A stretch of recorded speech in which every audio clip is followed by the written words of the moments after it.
Hello, Naturalista. Have you ever wondered how to make your flat twist look tight? First, you want to spray a leave-in conditioner. In my opinion, the twist lasts longer when the hair is moisturized. Before starting with the twist, you want to be able to visualize the style in your head first. I like to use a cream gel. It is not too heavy, it gives it a great shine. You first part the hair. When twisting, one hand uses the finger to part the hair, while the other hand holds the twist on the scalp.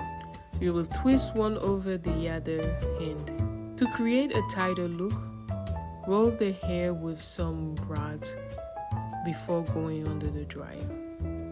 Allow the hair to dry for about 30 minutes to an hour. And voila!